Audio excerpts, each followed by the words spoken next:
Hallo. Hallo. Wir sind's, die Piranhas, 2 davon. Und jetzt kommt das nächste.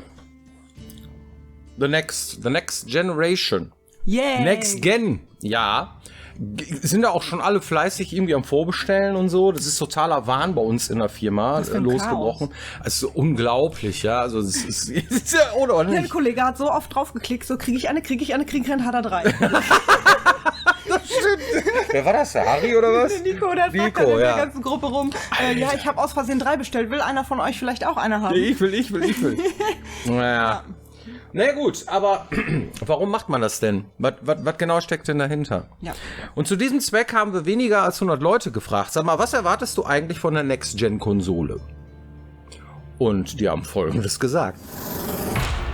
Ich hatte mir mal ein Video angeschaut, da geht es wohl um Loom und hier wird auch zu der PS5 geben, gibt es jetzt einen Streamer, Name ist mir gerade entfallen, ist über einen Kumpel, der hat mir den Link geschickt, habe ich mir angeschaut, hier mit neuen Lichteffekten und sieht, also das Video ist nicht gerendert, ist alles im Spielgrafik, sieht krass aus.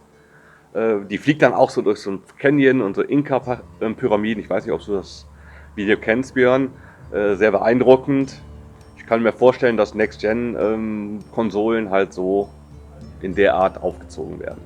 Ich müsste mir jetzt ganz viele technische Innovationen einfallen lassen. Plötzlich kann man Spiele riechen. Du stehst am Meer oder am Fischkutter oder wo auch immer. Aber ehrlich gesagt, ich habe die Unreal Engine 5 Demo gesehen. Wenn es auch nur ansatzweise in die Richtung geht, vielen Dank, da bin ich schon sehr happy mit. Gute Grafik, schnelle Ladezeiten und ja, hoffentlich größere, bessere Welten mit gut gefüllter Story. Eigentlich nichts, weil ich PC-Gamer bin, aber ich erwarte, dass es einfach ein bisschen schicker aussieht als beim letzten Mal. Ich freue mich auf alles, was da noch kommt mit 4K. Ne? Und die Spiele, die man jetzt schon auf den Last-Gen-Konsolen gesehen hat gegen Ende, die waren auch schon teilweise echt eindrucksvoll. Also ich bin gespannt, wo die Reise hingeht. Dass die Grafik wahrscheinlich irgendwann so aussieht wie das hier. Ja, dass die neuesten Hardware-Anforderungen quasi auch dann umgesetzt werden können. Was ich mir noch wünschen würde, wäre leichteres VR, ohne so ein fettes Headset, ohne die ganzen Kabel, sondern einfach so entweder Full Dive oder halt wirklich, du hast einfach so eine große Brille auf, die ganz leicht ist, brauchst keine Kabel mehr, läuft alles über Funk und du bist halt direkt drin.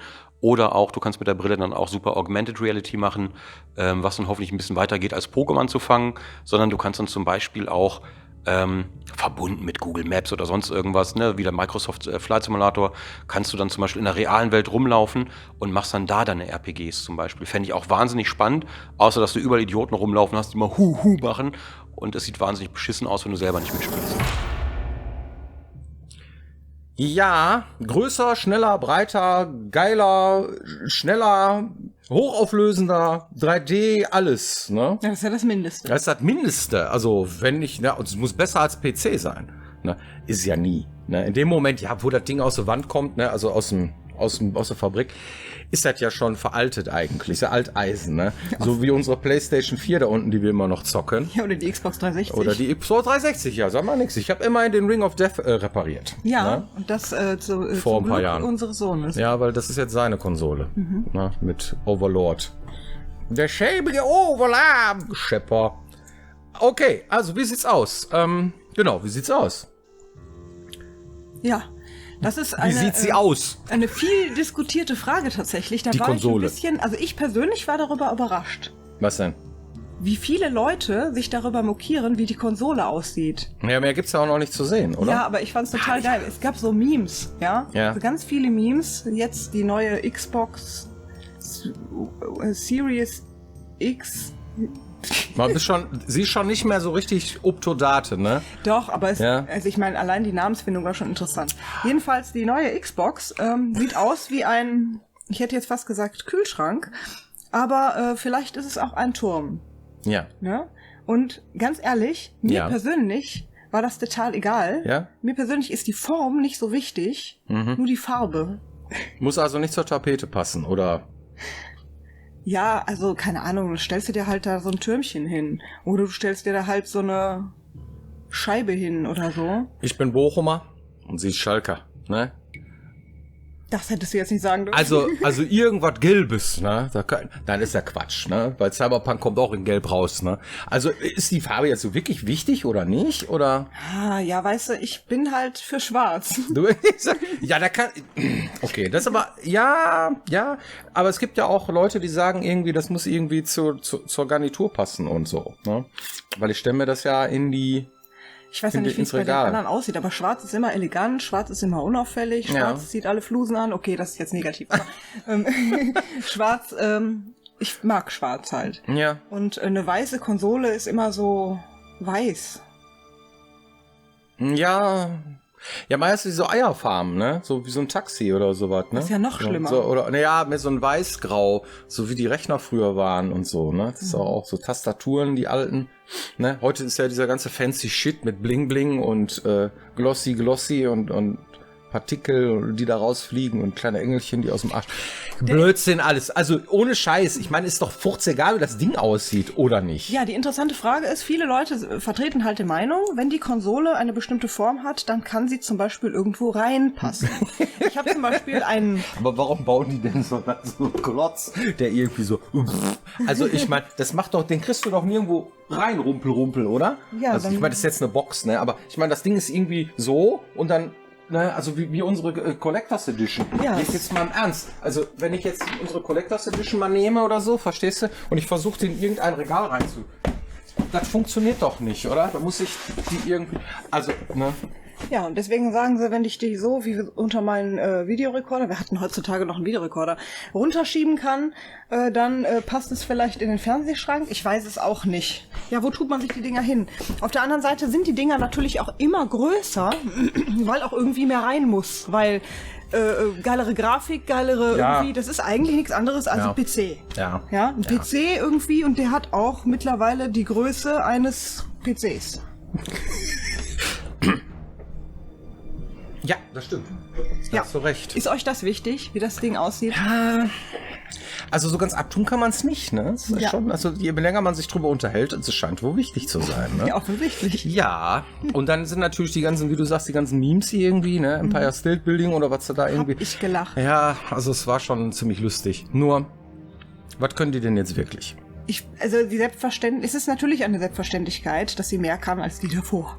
Ja, neue Baureihe, also muss ich da auch verschiedene Features haben und mehr Leistung haben.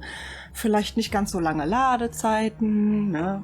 Mehr Auswahl an geilen Spielen, die jetzt neu auf den Markt kommen und so. Und dann muss die auch was können. Und ich muss dann auch den Unterschied zur alten sehen, weil sonst muss ich mir sie ja nicht kaufen. Ja. Ne? Gut, wenn ihr jetzt einen riesen Tech-Talk hier erwartet, von wegen SSD-Karten und irgendwie die Grafikchip und so weiter, nee, da sind wir eigentlich die Falschen, weil wir sind Designer, wir sind die Content-Pansel, ja, unserer Firma und haben von Technik nicht wirklich die Ahnung, ja. Das heißt also, da musste man eigentlich mal einen Programmierer fragen, was der davon hält und so. Und wenn man sie fragt, dann sagen die immer, oh, alles ganz kompliziert, weil du musst ja durch die ganzen Compliance Submissions da, ne? Das heißt also, jede einzelne, wenn es jetzt eine PlayStation 4 gibt und eine PlayStation irgendwas, ja, dann hast du halt das Problem, dass jedes Mal du durch dieses komische Gremium von Sony durch musst. Ob du willst oder nicht. Na? Heißt, wir bauen irgendein Spiel und wenn wir das auf irgendeiner Konsole rausbringen wollen, dann müssen wir durch die Submission. Das heißt, wir geben das Spiel in einem möglichst fertigen Zustand irgendwie dahin und dann sagen die, naja, gucken wir uns das mal an, darf nicht. Und das ist nicht nur zeitraubend, sondern auch ganz schön teuer. Also für eine Submission muss man bezahlen, ja, als Publisher oder Entwickler. Und wenn du dann failst und das Ganze nochmal machen musst, verlierst du Zeit und musst im Zweifelsfall das Ganze dann quasi beheben, was die dann noch für Features da haben wollen. Oder nein, euer Spiel irgendwie ist noch nicht schnell genug oder euer Spiel ist noch nicht geil genug. Oder nicht toll genug, genau. Ja, dann müsst ihr noch mal ran und dann könnte man in die zweite Submission gehen. So ein Verfahren gibt es sowohl bei Sony als auch bei Microsoft zum Beispiel. Ja. Ich nehme an, bei Nintendo wäre es auch nicht anders. Nee. Und dann wird das quasi gemacht. Und da muss man quasi darauf hinarbeiten, wenn man auf einer Konsole erscheint. Dann auch noch für Europa und Amerika getrennt, ja. Oh, das wusste ich gar nicht. Ja, da gibt's halt 2 verschiedene Sonys und so weiter, ne? Europa und dann links und dann musst du auch noch mal hier Männchen machen und da noch mal bitte und hin und her und so. Das ist schon nicht so schön, sag ich mal. Ne? Es ist sehr aufwendig dann und je mehr unterschiedliche Konsolen es gibt, ist es jedes Mal wieder irgendwer, der da sitzt und dir dein Stempelchen, dein Fleißkärtchen geben muss. Ne? Und wenn Konsolen neu sind, ist auch noch so eine Sache. Dann sind diese Gremien, ja, egal welcher Firma, egal wer, besonders picky. Ja, wenn du auf unsere brandneue Konsole drauf bist, nee, dann ist das. Aber guck mal, was habt ihr denn da gemacht? Nee, jetzt müsst ihr so und so und dies und das. Ja, das ist schon so. Ja, dann machen die Auflagen. Ne? Und wenn wir dann sagen, das geht aber nicht, weil wir das ganze Ding darauf aufbauen, wie zum Beispiel, es gab mal so ein Beispiel, abbrechbare Dialoge. Es gibt Systeme von Bethesda, die machen das so, ne? Da kannst du, ja doch, Fallout 4 ist so. Du kannst jederzeit aus dem Dialog rausgehen und dann fängst du den Dialog wieder an. Das ist aber nicht unser System. Bei uns funktioniert das so nicht, ja? Wenn du in einem Dialog drin bist, dann machst du das so, wie du den Dialog führen würdest und dann führst du den nicht nochmal. Das ist eine Designfrage, eine Stylefrage. Also hängen wir an den Dialog auch diverse Events und so weiter und du kannst nicht jederzeit raus und wieder reingehen in den Dialog. Das geht nicht. Sony hatte uns das dann irgendwann zur Auflage gemacht und gesagt, irgendwie, ja, das ist ja irgendwie nicht mehr modern und so. Und was dann modern ist und was nicht, das ist dann auch Hanebüchen, je nachdem, welches Gremium da sitzt.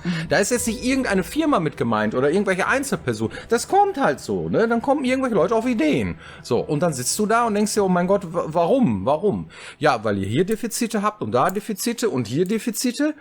Ja, und dann müsst ihr als Ausgleich jetzt wenigstens das machen und das, weil es ist jetzt einfach mal so, ne? Und du denkst dir, ja, das ist aber völlig Hanebüchen. Das ist Willkür teilweise sogar, ja.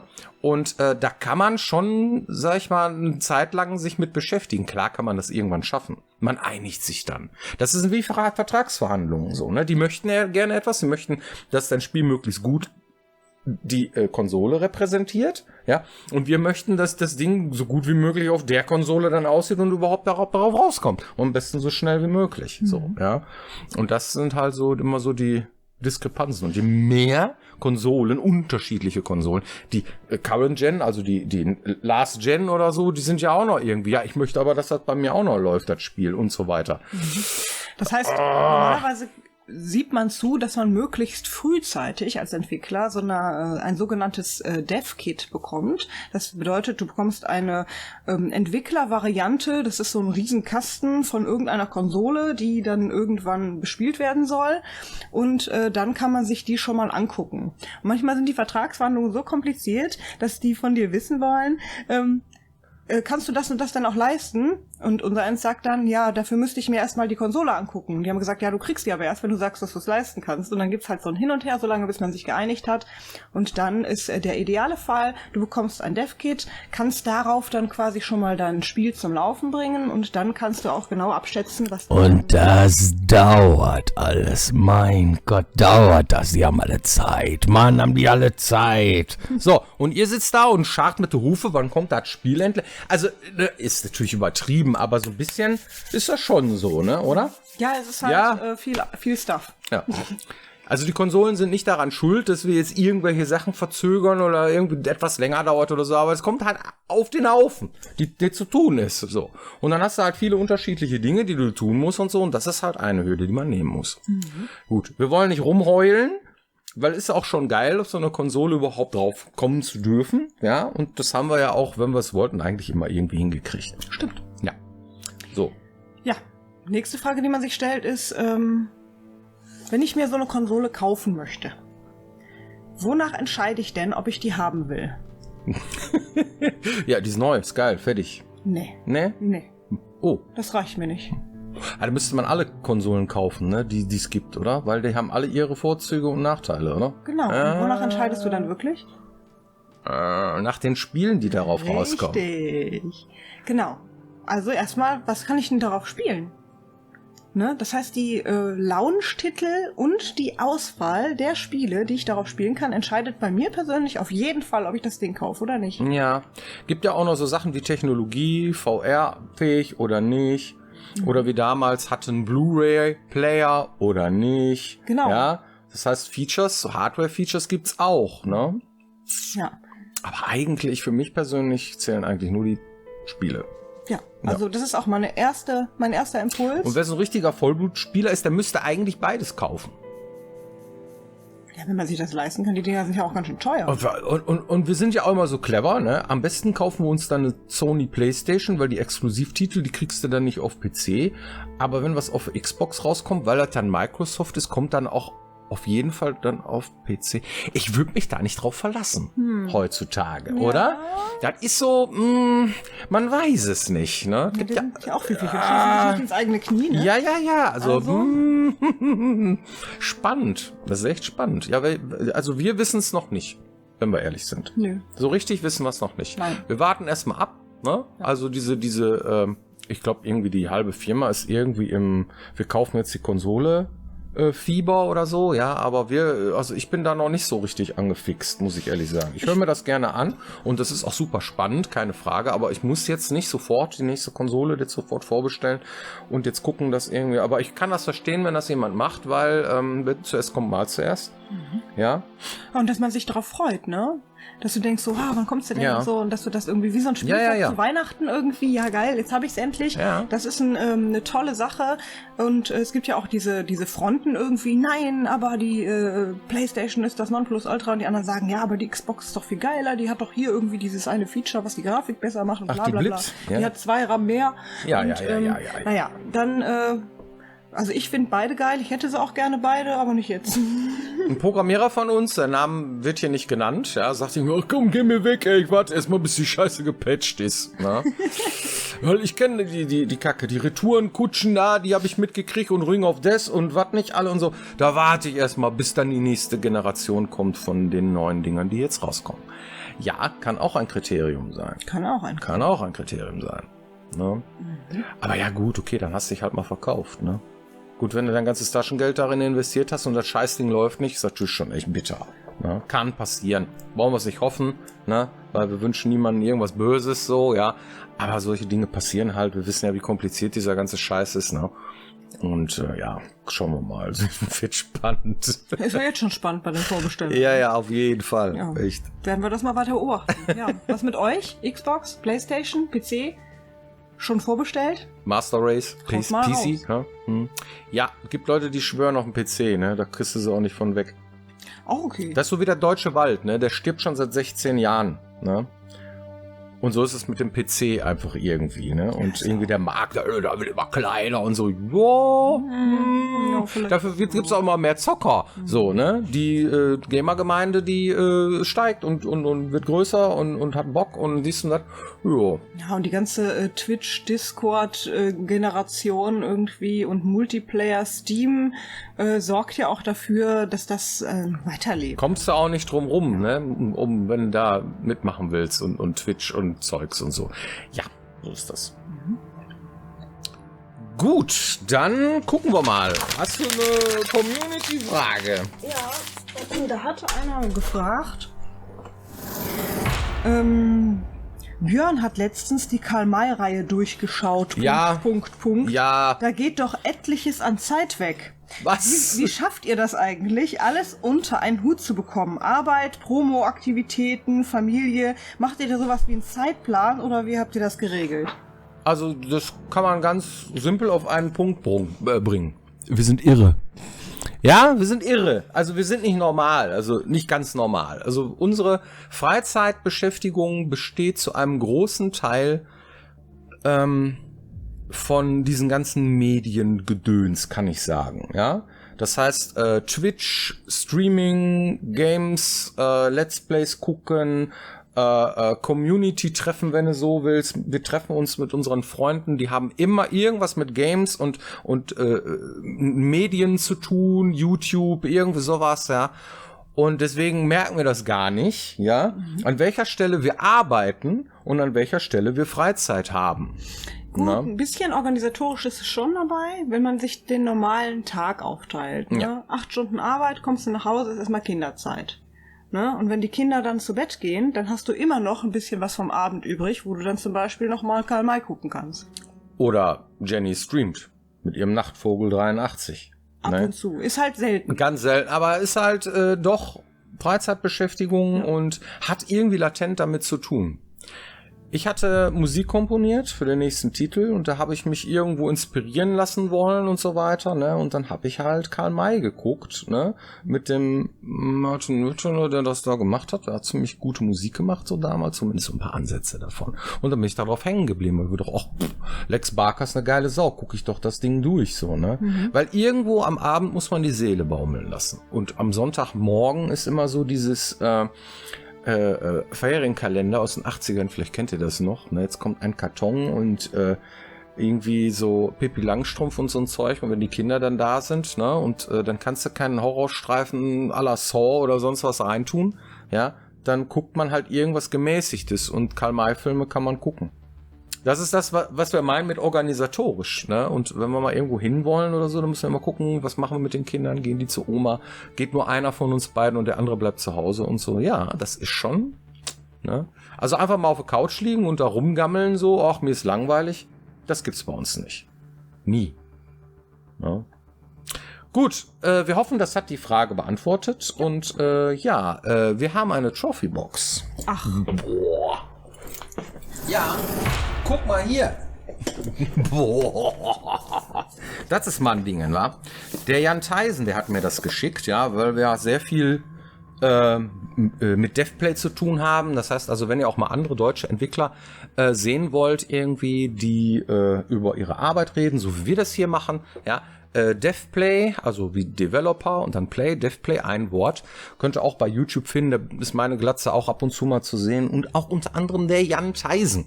Der ist von King Art Games, ja. Und die haben gerade rausgebracht hier, ja, Iron Harvest, ne? Und er hat mir die, was ist das, Collectors Edition oder irgend so eine, was steht da? Collectors Edition, genau, geschenkt, ja. Und sagte, oh, hier, guck mal rein. Hab ich noch nicht geschafft, mir anzugucken. Soll aber ein total geiles Spiel sein. Schöne Trophäe. Vielen Dank, Herr Theisen. Ja. Wir werden uns revanchieren. Gerne. Gut, dann hoffen wir, dass es euch gefallen hat. Und ihr seid hoffentlich nächste Woche wieder mit dabei, wenn es heißt Piranha Becken TV. Genau. Macht's gut. Bis dann. Ja, kam richtig gut an, das Ding, ne?